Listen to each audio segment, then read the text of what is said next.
excited about this panel, as you can imagine.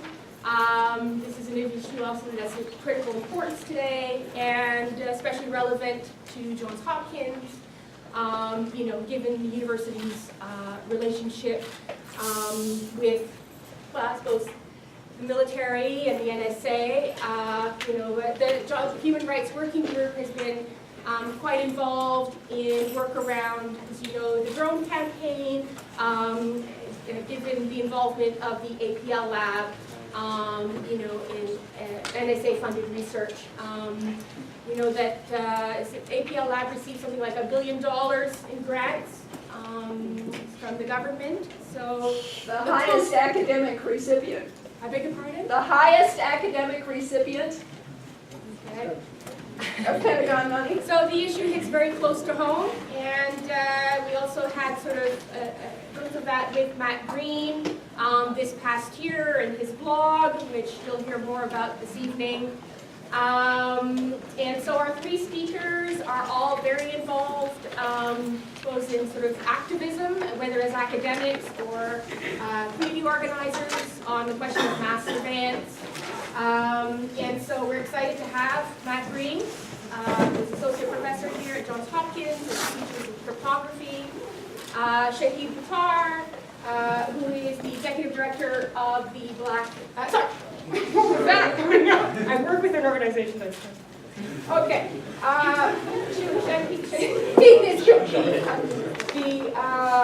My goodness, how could I forget it? Bill of Rights Defense. Bill of Rights Defense Committee. Sorry about that. And Chris, I'm not sure.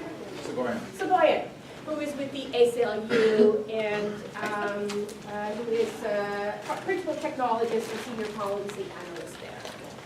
But first, let's have the session is being organized by the Human Rights Working Group and a new undergraduate organization called the New Political Society. Exactly. Hi guys. So my name is Sal. I'm the second year undergraduate student here.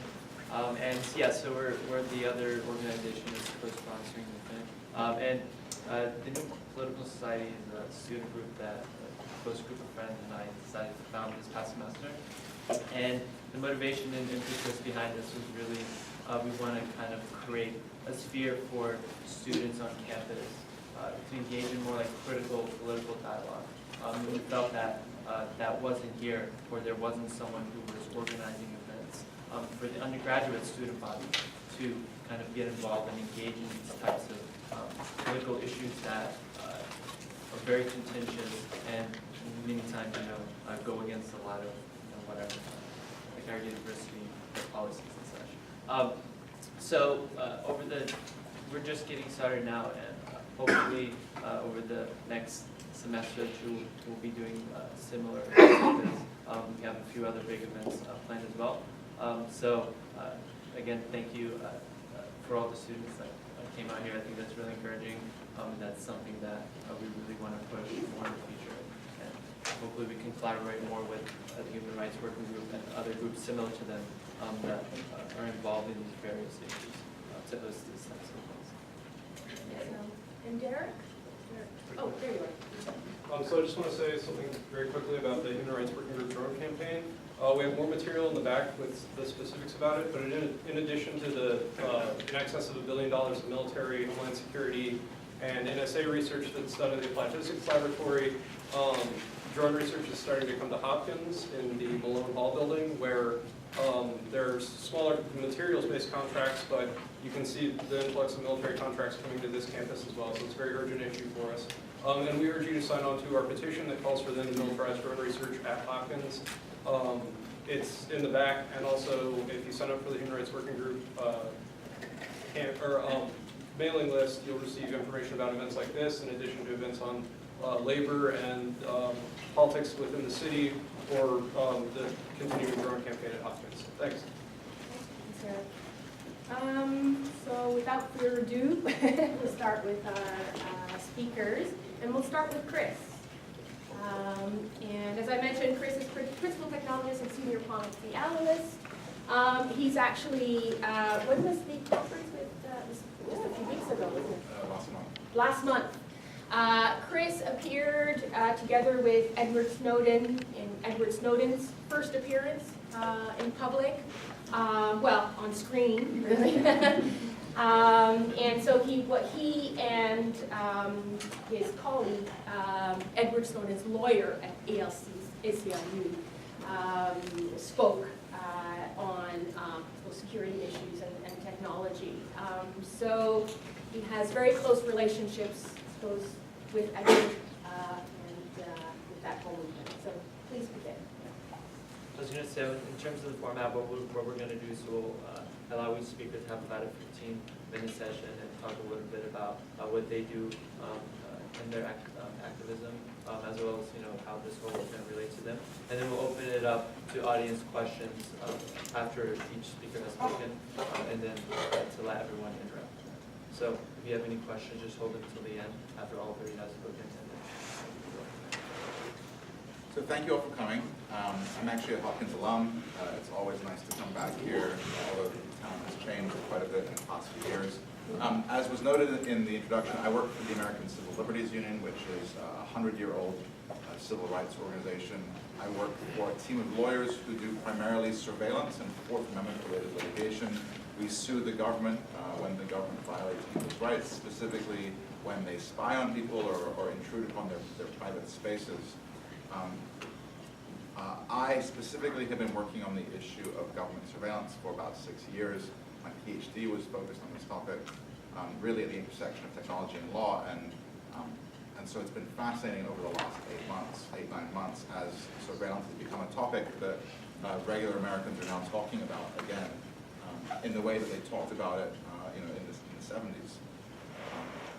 It's been a really, really fascinating 8 or 9 month period, and as someone who works on this, I've even struggled to keep up with every story. So I totally understand that for the average person, the NSA-related news has just been a constant blur. And there's no way for anyone who's not working in the space to even attempt to keep up. But some of the high-level pieces that we've learned. So the first thing that I think many people probably didn't even know that the National Security Agency existed. This is a relatively obscure agency. They're not sexy like the CIA are. They're not doing the James Bond type stuff in the movies. They're not controlling drones. Many people just never even knew that the NSA existed, let alone that they are just down the road. They're just a few miles down the road between Baltimore and Washington, D.C. To the extent that people knew that the NSA existed, I think many people thought that they were code breakers. Their sort of most famous success, or actually the precursor to NSA, was breaking the codes of Nazi Germany during World War II, the Enigma machine, which has been made into movies at various points. And I think many people thought that NSA, to the extent they knew that this organization existed, they thought this was just a place with a bunch of smart mathematicians who listened to the secret codes, listened to the conversations and the secret codes of foreign governments. They were the ones who were listening to the phone calls of the Russian government, the Chinese government.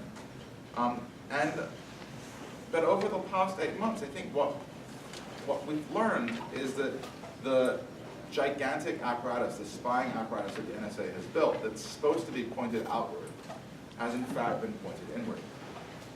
And has been intentionally collecting vast amounts of information about innocent Americans who have done no wrong. So if you go to work at NSA, they say they take privacy very seriously, and they have these intensive training programs, and they have internal lawyers. There's so many lawyers at the NSA. And I mean, it is a system of rules. They're different rules than you or I might think they should follow, but they have rules for everything. And people at NSA are taught that they don't spy on Americans. And I think many people there believe that. But the problem is we do not spy on Americans, star, and then in small print below, in the same way that you buy a toy at Toys R Us, and it's batteries not included. You may be required to assemble this at home. And the NSA truly believes that they are focused on the collection of foreign intelligence information. They believe that in their hearts. This is how the staff at NSA go to work every morning. This is how they feel like they are contributing to the safety of this country. And I am confident that NSA has done lots of really good things to keep this country safe. But the problem is that in their path to protect this country, the line between what is domestic and foreign initially got blurred, and then people were allowed to sort of step over it just a little bit, but with good intentions. And if they covered their eyes and then were looking on the other side of the line, then it was okay, and until finally the kinds of collection that we've learned is taking place started to take place. And so the NSA is no longer an agency focused on foreign surveillance. One of the programs that is most widely known now is what's called the Domestic Telephony Metadata Program. Basically, the NSA is collecting records of every telephone call made in this country. This is truly a domestic program. This is not a collection of calls made by someone in Yemen to someone in Iraq. These are calls made by someone in Baltimore calling someone in Washington, D.C.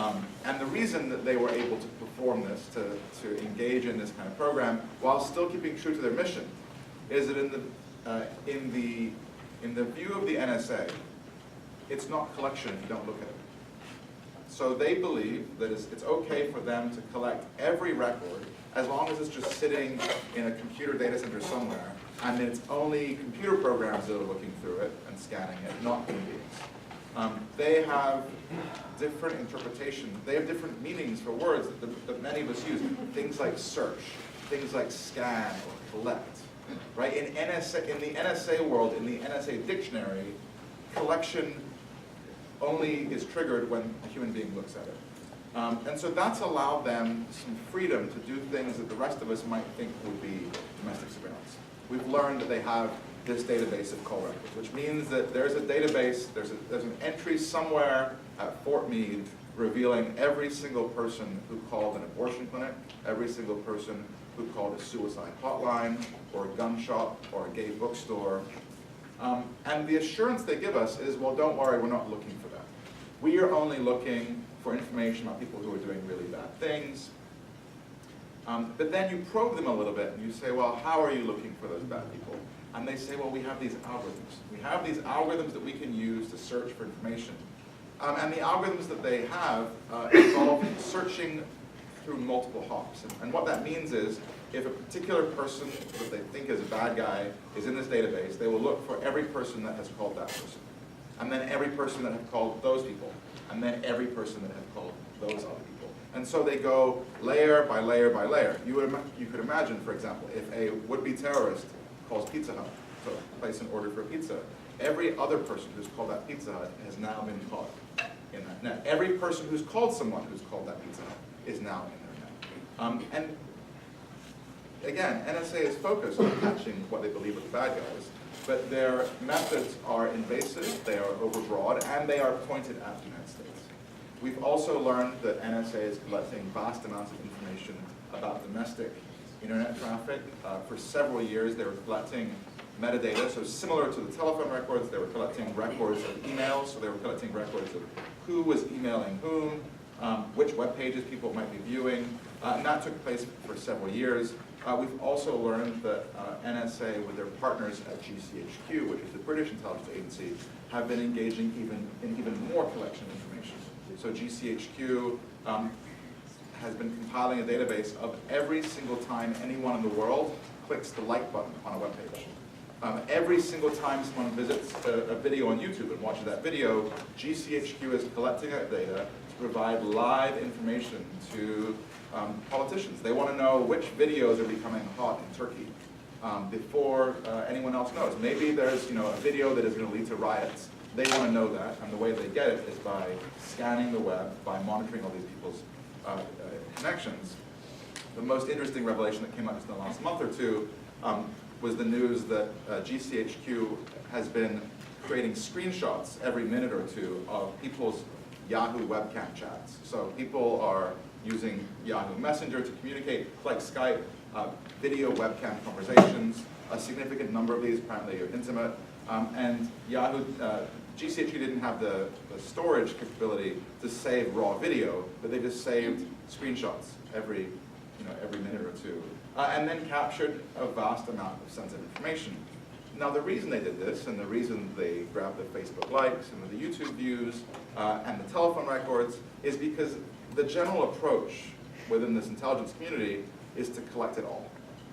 Right? In their view, what they should be doing is getting everything they possibly can, and then figuring out what they can do with it later. What kind of useful intelligence they can gain from that. And so really what we've learned over the past 8 months is that we have an intelligence agency that is out of control. This is an agency that is collecting information about law-abiding Americans who've done nothing wrong. And the only assurance they can give us is, well, don't worry, we're not looking at the information we're collecting. And I think there are many Americans who are troubled by those kinds of assurances because they frankly ring very hollow. So the topic of this panel is the relation between the NSA and universities. And so after sort of telling you what we've learned, a little bit about what we've learned about the NSA in the last 8 months, I figured I would connect it to Hopkins. So I went to Johns Hopkins about 8 or 9 years ago. I did my master's degree here, and Hopkins is one of many universities in this country that has a thriving cybersecurity program, and the NSA has certified Johns Hopkins as a Center for Cybersecurity Excellence, which means that they have a few cybersecurity courses. That then leads to money coming through the door. So the NSA and DoD offer something called the Scholarship for Service Program, which is a little bit like ROTC. They give students, they will pay full ride for a student, full tuition, whatever the university charges, room and board, books, laptop, conference money, and then for every year that the student takes that money, they then have to go work for the government for a year after they're done.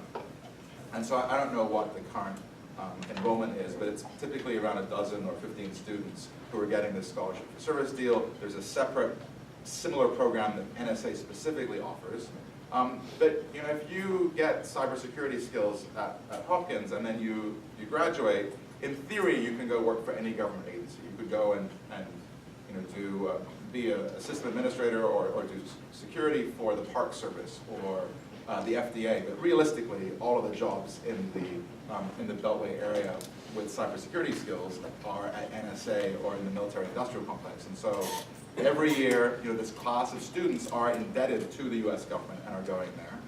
Even the students who don't take the money, many of them go and work either directly for the government or they go and work for defense contractors who send people to the government just with slightly higher salaries. And so that's just the computer security part of the university. There are countless other programs that are putting out students who are doing things that are strategically important to the university, whether it's computer-assisted vision or speech recognition or artificial intelligence or machine learning. There are all kinds of tough problems that the NSA has, because really what it comes down to is that the biggest problem that NSA has isn't how to collect information. That is clear from the last 8 months. They have a very easy time of actually collecting people's emails, their instant messages, their phone location records. The difficult problem that NSA has is how to make sense of it, how to parse it, how to analyze it in real time, how to turn it into something useful. And in many ways then, NSA is just, you know, one of many big organizations trying to make sense of big data. They are like, they are like Google or Microsoft or Facebook, except they have even more data. And so, you know, but they also have a really large budget.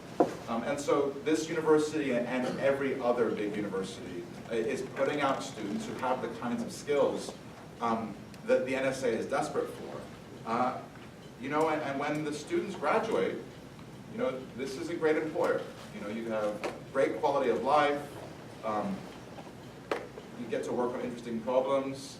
I mean, problems that you probably wouldn't get to work on anywhere else.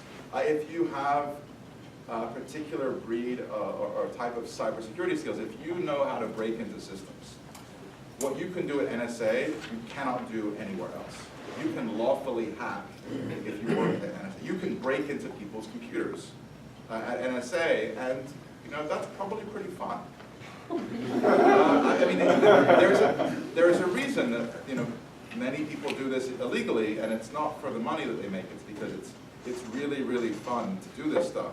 And the NSA is one of the few safe places to do it. because the government has a monopoly on these kinds of activities in the same way that if you really want to go and shoot people, you go work for the government in one of those jobs, because that's the only place where you can lawfully shoot people. So, there is this steady flow of students to the defense industrial complex, and specifically to the intelligence community. If the universities aren't putting out students with the right skills, you see a flow of research dollars going from the intelligence community into the universities to make sure that they're offering classes, to make sure that there are internships so that students get the skills and can work on these things. And then in addition to that, you have these gigantic research labs, like APL, that are doing God knows what. Presumably creating the data mining algorithms that NSA needs to be able to make sense out of all this stuff. I mean, there are truly difficult engineering problems that the NSA has to find a way around. Things like, how do you tap an undersea fiber optic cable? You have a cable spanning the length of an ocean. You can't break the cable, or the person who owns the cable knows that it's been tapped. You need to bend the cable slightly and let some of the electrons escape. That's a difficult engineering problem. You want to hire people who can, you need to spend millions of dollars to get those kinds of technologies out into the market. And so Hopkins APL is just one of several classified university research labs. MIT has one, a few other universities have them, but the proximity to NSA suggests that APL is probably doing a lot of stuff for that agency. And, it's tough to ask for transparency because, after all, this is classified research. But, when a university gets so much money from an agency like that, from that part of the sector, one has to wonder how it twists the priorities of the university. So I think that's probably a good place to stop. I'm happy to. You want me to take questions now, or We'll just wait till the end. Okay. And then, Did you want to say something though about the map?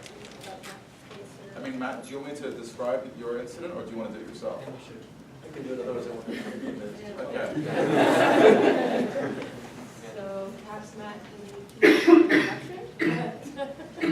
You're next. And perhaps I just mentioned that you've grown quite well known sort of as somebody who's outspoken on NSA surveillance and especially what it's trying to do to work against the kind of technologies you're trying to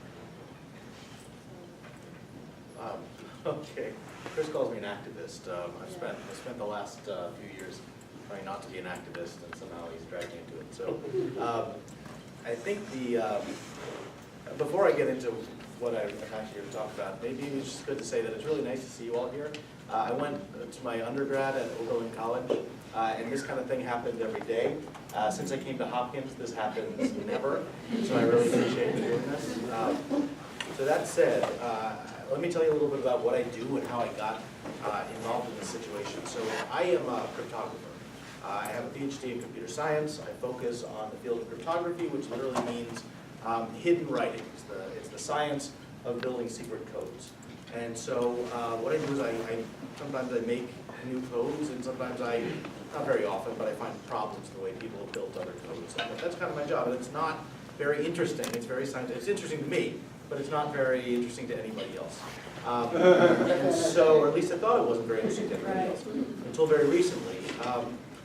The story, I think, the reason this became so interesting is somewhere last summer, I received a call from a reporter. The reporter worked for an organization called ProPublica, which I had never heard of at that point. ProPublica was working on some kind of story. My wife was like, don't call this guy back, but I called him back, and he was like, told me this thing about how he had these documents. And this was after Edward Snowden, so if I'd been thinking a little more clearly, I would have probably put these things together. But he's this guy telling me he has these NSA documents saying that they're breaking most encryption. And when he says they're breaking most encryption, what he means, so first of all, just to be clear, I know you guys probably know all this, but of course encryption is the science of putting data into a form that you can't read. We use encryption all over the place whenever you visit a secure website, whenever you make a phone call, we're encrypting that. So the question is not why the NSA would want to break encryption. That's very obvious. If they want to collect data the way Chris has said, they want to be able to get through that encryption because it's all over the place. But what this gentleman was telling me was that they weren't just mathematically trying to break the codes. They were actually working with companies and with standards organizations to put vulnerabilities and weaknesses into the encryption, so it didn't work in the first place. And so I kind of nodded along to this, and I said, okay, or whatever you say, just don't write that down under my name, but fine, okay, I'll give you some background on what encryption is and how you might break it. Then one day he calls me and tells me the story is going to be in the New York Times, and again I shook my head and I was like, what is this guy writing about? And then in September, I saw this article, and I was quoted in it saying, basically the NSA is doing this, that there are classified documents about a program called Bull Run, where the NSA has been paying $250 million a year to break and weaken encryption systems. Now that means a lot of stuff. It means a lot of direct payments to people. It means stealing things out of data centers. More frighteningly, frightening is a relative term here and all this stuff, the NSA is actually taking standards organizations like the National Institute for Standards and Technology, and they're taking the standards that we're using to make our information systems here in the US secure, and they're actually putting bugs even in those standards so that the things we build with them will never be secure. And so at that point, this kind of made me upset. And so I wrote a blog, and I wrote a blog post about what this might be, and I didn't really do much more than just kind of put some flesh on the bones of what was in this story, because there weren't a lot of details. And this is a story about the relationship of Hopkins to, this is a panel about the relationship of Hopkins to the NSA. So a week later, nobody had said anything about this. A week later, I received an email from the interim dean of the Whiting School of Engineering, saying, we've received notice that your blog is using the NSA logo inappropriately and is basically includes classified documents. And it was true that I'd taken 2 snapshots of documents that had been published in the New York Times, and I placed them in my blog, and I put some links to New York Times stories, but that was it. So I kind of freaked out at that point, and I called my boss at the Information Security Institute, and I said, there's no way I'm going to do this. I'm not taking this down. I was ready to like fight this. And he was like, just hold on. We'll figure out what's going on. I never really got a clear answer. I think maybe it was APL that actually did the reporting of this. And the dean basically said the first thing we want to do is shut it down. But basically what it turns out is that we came to an agreement where there was an internal Hopkins copy of my blog, whereas my real blog was outside. We agreed we would take down that copy. And then I did something that my wife told me I should not do, which was that I posted on Twitter that Hopkins had told me to take down my blog. And then my life has not been quite normal since then. Anyways, this whole story, you know, is kind of the start of it. But it's actually been, it's been really interesting for me, because aside from all this goofiness, which was not actually something I tried to seek out, the things that I have been trying to seek out are to try to find answers as to what exactly the NSA is doing to US information systems to make them weaker. Why would we do that? Why would we make our own country weaker in order to add vulnerabilities that would allow us to spy on other people? How valuable are these things? And to try to figure out how we can fix it. So this has been kind of my research over the last few months. A couple of specific notes on that. I don't have as long of a presentation here as these other guys, but you may have heard over the last few days about something called Heartbleed. Heartbleed is a vulnerability in a library called OpenSSL that everybody on the internet uses. Heartbleed is exactly the kind of vulnerability that the NSA might use to essentially break encrypted connections. In fact, Heartbleed goes way beyond breaking encrypted connections, because it actually lets you pull data out of all the computers on the internet that store our passwords even and so on. So that kind of bug, well, probably not introduced by the NSA.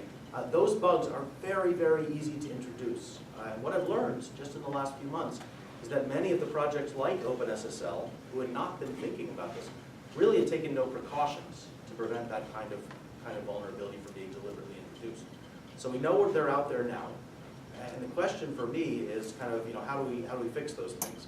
Now, how does Hopkins come into that? Well, it's very difficult to teach a group of students how to make software secure against the National Security Agency. And you know that some fraction of them are going to go off and either are working for the NSA or will be working for the NSA.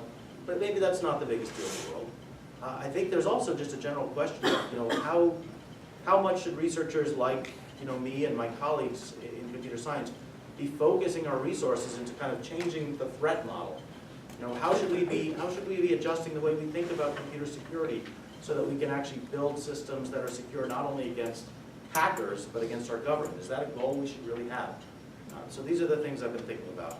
The only other thing I want to mention is that, as much as we talk about the NSA in terms of computer science, computer security here at Hopkins, really, like Chris said, the biggest uses of NSA money, the biggest infusions of NSA money are to things like language analysis.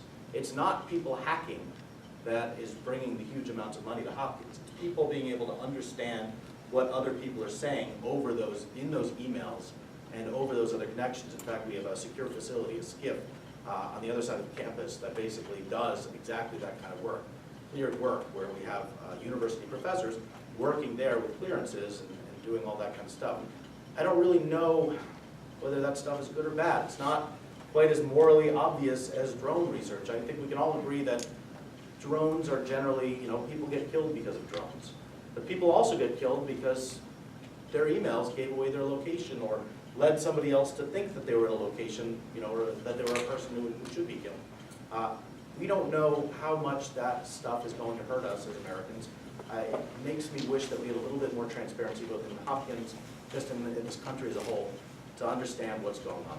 So that's all I have to say.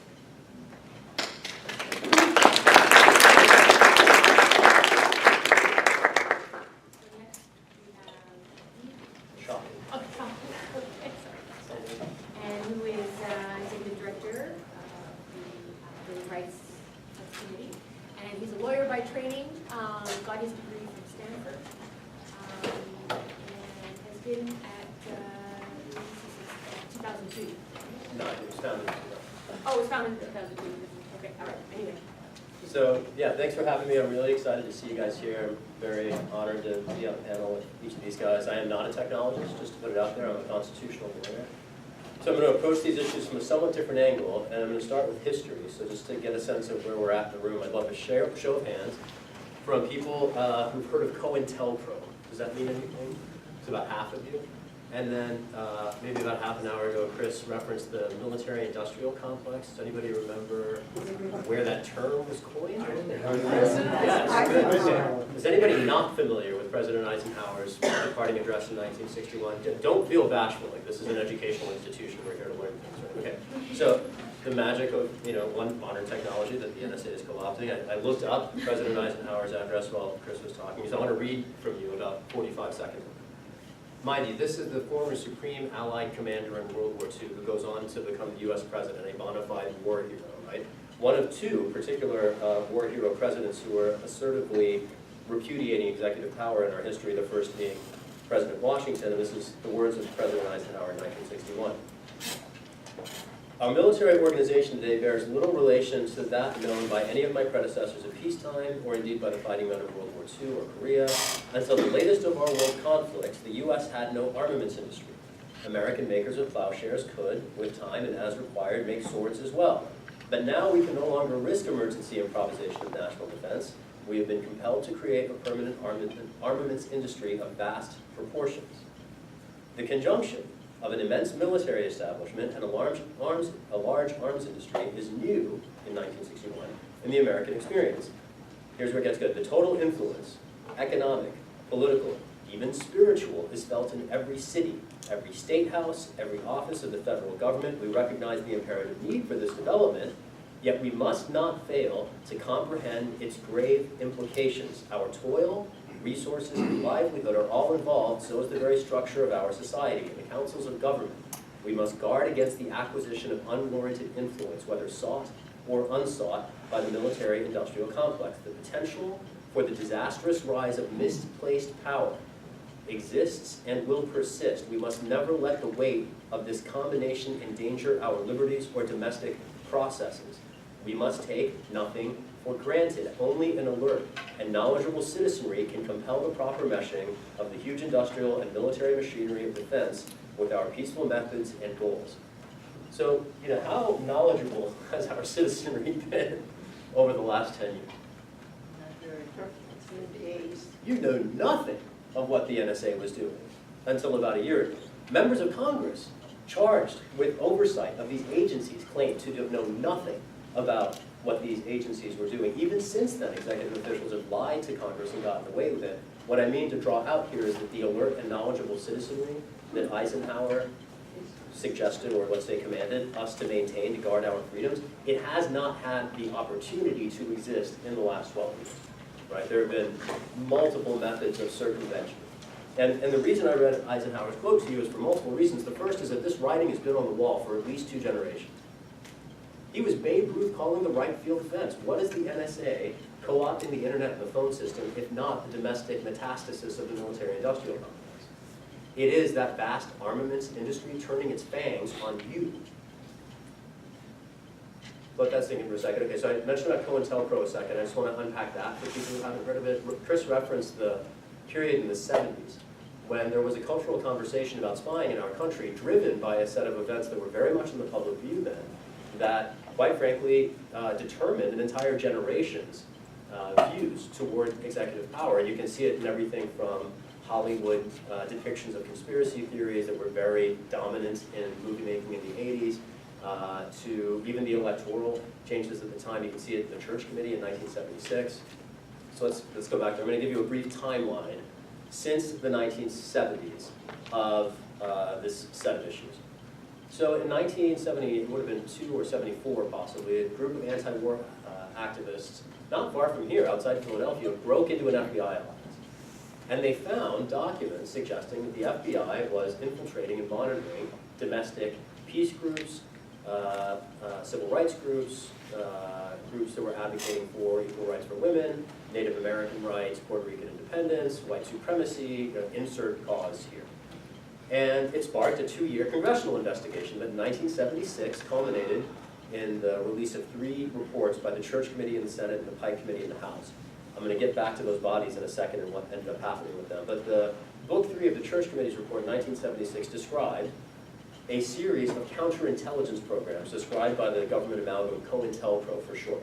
These were primarily FBI, CIA, and Pentagon programs, and they were described by the US Senate as, quote, a sophisticated vigilante operation aimed squarely at suppressing the legitimate exercise of First Amendment rights of speech and association. And this went on for 30 years. And it was multi-agency, it was secret, it was broadly abusive of civil and constitutional rights. That is the history of our nation's intelligence agencies, right? And I could go on and on about horror stories from the COINTELPRO era. I don't want to get lost there. I just want to peg the baseline that we're working with, which is to say, a US president war hero telling us that we should fear our military, the US Senate 10 years later finding the nation's intelligence agencies' hands in the constitutional cookie jar.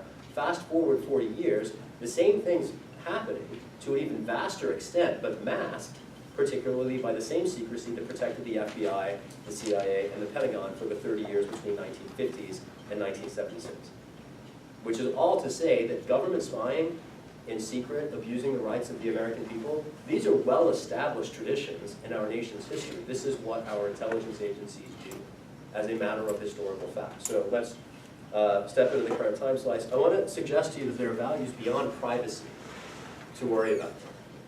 And you could think about the NSA conducting mass surveillance in secret as an abuse of democratic transparency. You'd be right.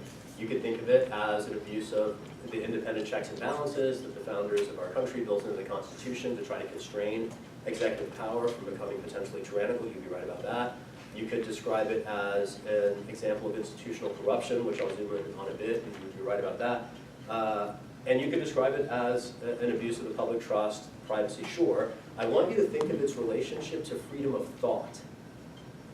When the government knows everything that you have said or read or heard or written, every meeting that you've gone to, every website that you've visited, how likely, and let's just make this real, how likely are you to embrace an unpopular opinion when you know that there's an agency down the street watching? Or to do anything about it, like possibly raise your voice as you're constitutionally entitled to do under the First Amendment of the US Constitution, right? The threat to privacy is much more vast than merely, for instance, being seen naked by the government. Like that is an immaterial privacy interest. That's the kind of privacy interest that is private. I'm interested in the kind of privacy interest that is public. The aggregate import of privacy for individuals is the possibility of democracy for a society. Without privacy for individuals, without thought privacy, you cannot have a meaningful democracy, full stop, period. and when members of Congress and other elected officials swear an oath to defend the Constitution against all enemies, foreign and domestic, I don't think it's a stretch to say that the principal enemy of the U.S. Constitution is a three-letter agency housed down the street controlling your curriculum. So let's just zoom in past the freedom of thought piece. I'm going to try to go quickly through this last bit. So I do want to describe the NSA's issues here as part of a broader constellation of government surveillance programs beyond the NSA that to this point have generally evaded the public scrutiny, the ongoing congressional reform debate, and the mass controversy that this event is thankfully part of.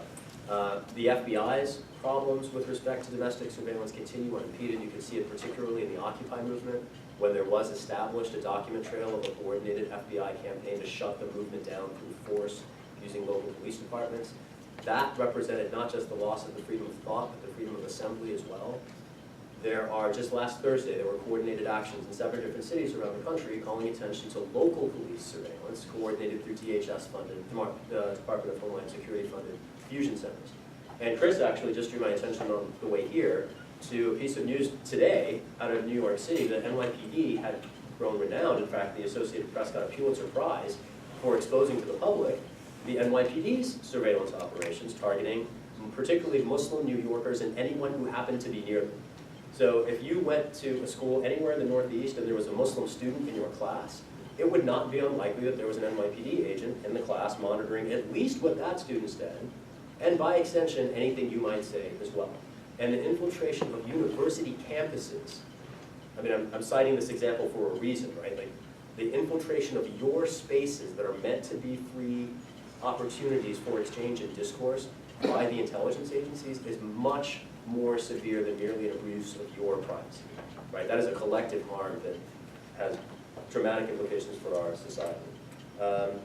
And then just to finish here, I'd say that you in Maryland have particular opportunities to influence the national debate. Not only is the NSA have a particular relationship with your university, which is very much a focus for today's remarks, I do want to share with you a bill that is currently in play in the Maryland State Legislature that would, among other things, require the public university system, so not Hopkins, but particularly UMD, to refuse NSA support that would allow the agency to determine student curriculum. It would require state prosecutors to decline evidence submitted to them for criminal prosecution through an NSA channel, and that has happened in drug prosecutions with the DEA. It would also, this is where it gets good, require the state and public utilities that do business with the state to shut off water and electricity to government facilities engaged in mass surveillance. Right? I mean, this is an opportunity for you in Maryland to take a swipe at the jugular. And here's the thing, there's only one other state in the country that can do it, and there's a bill there too, in Utah. And you can see in Maryland and Utah very divergent political sensibilities. It's striking to me that we found support in both of those states, as has the congressional reform track, across all parts of the country and all parts of the political continuum. You as Americans share a vital interest beyond your ideology, beyond whatever else you care about. Just by virtue of the fact that you have, I hope, some attachment to being free.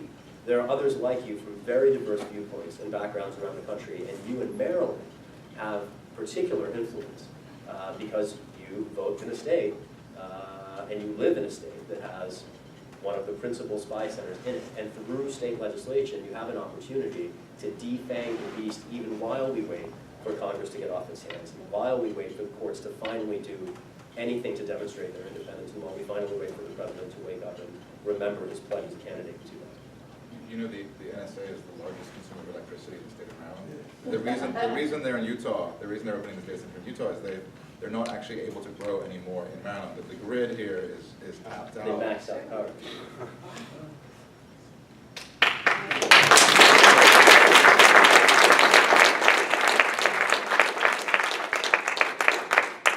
We'll open it up for questions, but just before that, we have a couple of announcements. Okay, so, you can open it up. But, so feel free.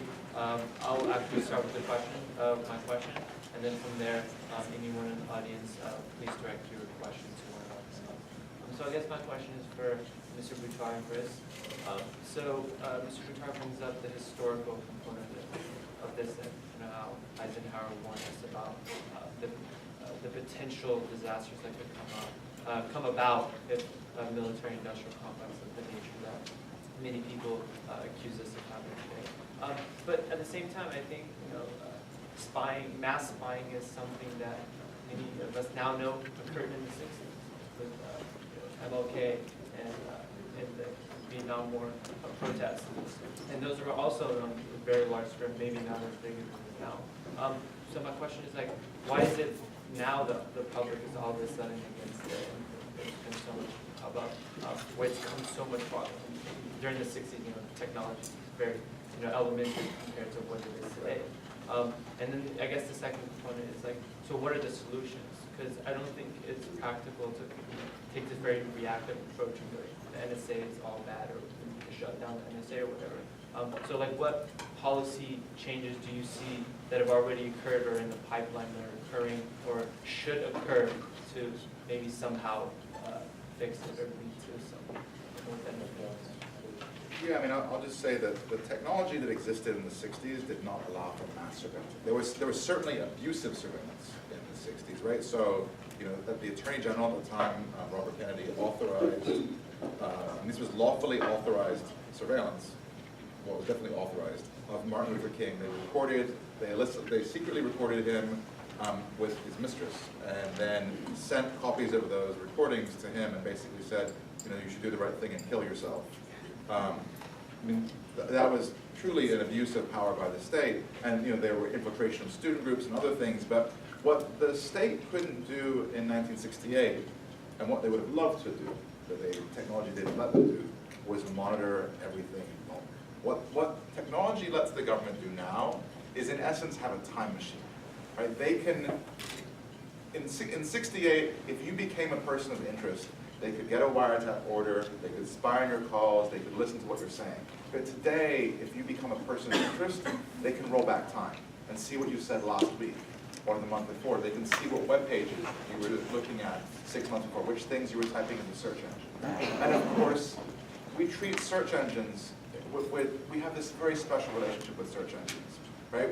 We're sitting in our rooms and there's no one else there, and we treat search engines in this privileged way. We tell them things that we wouldn't tell our psychiatrist, our therapist, our doctor, our rabbi, when we are uncomfortable in a relationship, before we have even acted on that, the search engine knows. If we're browsing for online dating sites. If you're sick, before you even go to the doctor, when you have these symptoms, right, and you think, oh my goodness, I have cancer, the search engine knows. And so the government's ability to roll back time and go to Google and say, what was Matt Green looking at last year? That is a really powerful ability, and that is just something that they could have never done before. They could have never learned location information that reveals your movements and your associations. And I don't think that we have, I haven't seen evidence yet that we have the kinds of abuses today that we had in 1968. Politically sanctioned abuses where they're saying, go after these dissidents, go after these human rights leaders. But the infrastructure that is in place today, if used for that kind of abusive surveillance, would create a chilling police state. And it's the infrastructure that is in place now that is too dangerous to exist. Now, on your second question about, okay, so what do we do about this, right? I don't think the NSA needs to be shut down. I think that they serve a legitimate purpose. But the problem is that we haven't had an honest conversation as a country about what that purpose should be, right? NSA has several missions. They have a mission to catch the bad guys who are out there trying to do harm to this country.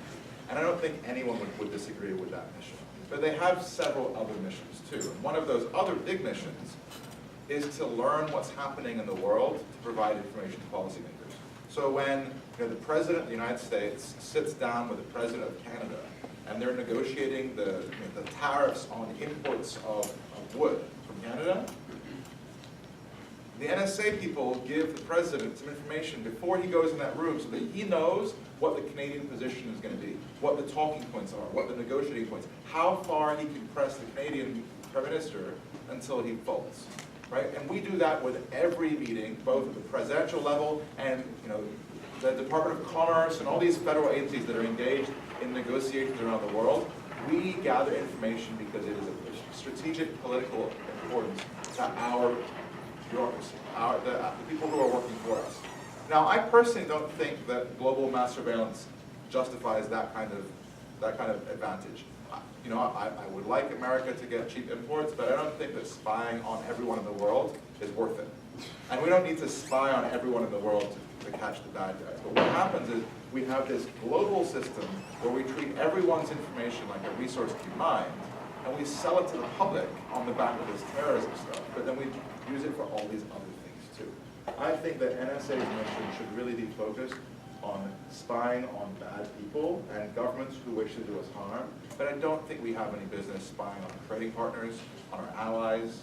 You know, yes, it might be useful to know what Angela Merkel, the German chancellor, is thinking, but we really don't have any business reading her emails or listening to her communications, even if it might be helpful. And so I think we really need to focus the NSA's really powerful capabilities on this stuff. And to Matt's point, you know, sabotaging our own infrastructure because it might be helpful is so enormously stupid, right? This assumption that, oh, well, we're so much better than everyone else in cybersecurity, so we can walk around, you know, bleeding, and it's okay because we won't be vulnerable to these other people is really dumb. So, I mean, people should go to jail for what the NSA did when it comes to weakening our communications infrastructure, our information security. You know, I think that is fundamentally wrong. You know, it's one thing to spy, but we shouldn't be kneecapping ourselves. So just to jump on that, with the first piece, you were asking why isn't the contemporary, or why is the contemporary era perceived as so much worse since the 1960s? And let's be clear, I mean, when COINTELPRO was revealed, it was incendiary. I mean, the agencies took a hit hard. The original Foreign Intelligence Surveillance Act was written in the 1970s to take the intelligence agencies out of the business of domestic surveillance. And it's striking, it was the last time they paid a consequence for violating the law and the Constitution. And that hasn't happened since, which is to say the current controversy pales in comparison to the 1960s. And there are lots of reasons for that. You know, the media was less fragmented then, our society was more networked and mobilized, there were less economic pressures on people that pulled them away from being effective, engaged citizens. There were a whole range of background circumstances that changed the equation then. But if anything, the contemporary era, at the same time, while having not yet generated the same political force to put these genies back in the bottle, the abuses are in fact worse. Now, I think you're right that we haven't seen confirmation of the same political co-optation of these tools. But A, I would say that's a matter of time. It is inevitable with powers like this for abuses to emerge. B, realize we haven't had anything like a church committee. No one has any idea how badly the NSA's powers have been abused. What we do know is that in at least a dozen instances, NSA agents have used the government's formidable powers not to spy on the bad guys, not even to spy on American persons of interest, but to stalk their ex-lovers and ex-wives, right? That kind of abuse suggests that any jackass can do anything they want with it. And that's exactly the problem. It doesn't have to come from a president, right? We don't have to elect President Taylor for this project to go off the rails. Any prosecutor with a bug in his bonnet, anyone with a political predisposition who doesn't respect the constitutional limits on their authority, who, let's just be clear, includes the entire senior ranks of the NSA and the FBI, right? I mean, and we can tell that much from the demonstrated history. That all of the tools are in place, and let's expand the context. We have not only mass pervasive surveillance and secret, we have legitimated and accepted arbitrary profiling according to race, religion, national origin, ideology, right? We have authorities on the books in the National Defense Authorization Act of 2012 for indefinite military detention of U.S. citizens within the United States, and we have established a legal precedent for torture with impunity. And I would just ask you, if we wanted to replicate the legal authorities to enable mass atrocity, what is missing from the equation? What powers could the government possibly want that are not available already to flip the switch and do some absolutely horrific things? There is nothing that needs to change legally. Killing in this country with a drone, that's the only thing. Well, and you know, And that'll be next. don't hold your breath. As to the solutions, I think the key, so I'm going to quickly try to sketch out the congressional landscape and then explain why it's not adequate. So the Snowden revelations were in June. There are a whole, in fact, I think the latest count was over 25 competing congressional bills to restrain different parts of the NSA's program. I'm going to talk very briefly about 4 of them, maybe 3 of them. Well, I'll consolidate 2, so call it 3. They're Senator Feinstein and Representative Ruppersberger with Rogers in the House. That's right, yeah, he represents here, in fact, right? At least Fort Meade. Yeah. Here, so your member of Congress is co-sponsoring a bill that would essentially legitimate, entrench, and legalize mass surveillance, while claiming publicly to retail it. Interesting little two-handed slide here. It's kind of like the Patriot Act. You know, you have a piece of legislation that is profoundly misnamed to misdirect the public from what it ultimately does. I would describe it as among the more NSA-friendly bills that are competing. On the other side of the equation, the principal bill that remains under the bus that would do a great deal to meaningfully address these challenges is the Surveillance State Repeal Act. This is a bill co-sponsored by the smartest member of Congress, a legitimate rocket scientist, faculty from Princeton, Rushville, who's retiring at the end of this year. He had a position on a House Intelligence Oversight Committee until he was removed by Nancy Pelosi for being too aggressive in conducting his oversight responsibilities under the Bush administration. His bill, let's just treat as a non-entity for now because it's completely under the bus. There's no hearing scheduled. No one knows when it's ever going to move. It would, among other things, entirely repeal the Patriot Act and the 2008 FISA amendments and force the intelligence agencies to justify their post-9/11 powers from a pre-9/11 baseline, which is crucial because everything that's happened in the last 13 years in the national security arena has been artificially skewed by a baseline shifting. And you can see it in everything from the president's shift from 2008 promising to restore the balance of power between liberty and security to then signing extensions of the Patriot Act no fewer than 3 times, signing the Defense Authorization Act, which compromised due process, most recently proposing a red herring NSA reform that I would describe as meager, counterproductive, and at least 10 years late and dozens of billions of dollars short. The bill in the middle, the one that actually I would describe as having viable chances for passage, with substantial bipartisan support across both chambers of Congress, hundreds of co-sponsors in Congress, is the USA Freedom Act. Even it would do absolutely nothing for NSA internet surveillance, right? I mean, even the vehicles in Congress that have energy would deal only with the telephone metadata surveillance. There have been dozens of Snowden leaks. The Section 215 metadata telephony surveillance, that was the first leak. Which is to say, Congress now, in April 2013, is stalling over whether to deal with the first of the Snowden revelations that came out 9 months ago. No one's even done anything about the rest of it. Like, there isn't even a debate on it. Did the president mention anything about internet surveillance? Not at all. There is an active effort in Washington right now to focus on the telephony metadata program to the exclusion of all of the other facets of the surveillance program. And I would describe that as the wool being pulled over your eyes every day as we speak. And then the last thing I just say here is that anything that any of us is saying or is new to us, or is new to you, please get in touch with us. You know, follow the ACLU stuff. I have sign-up sheets here if you want to get action opportunities from the Bill of Rights Defense Committee. Read Matt's blog. Accessing information is the very first thing that you can do to empower yourself and your communities. And it is crucial because you are not getting it from the institutions. I dare say neither your university and certainly not from the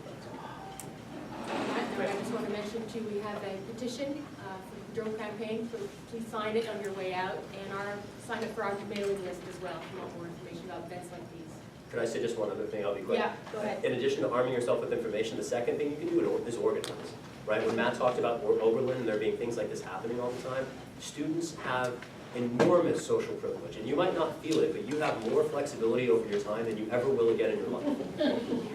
I mean it only gets worse, and you know, take that as a laugh line if you want, but you know, you're paying immense amount of money to sell your attention away, right?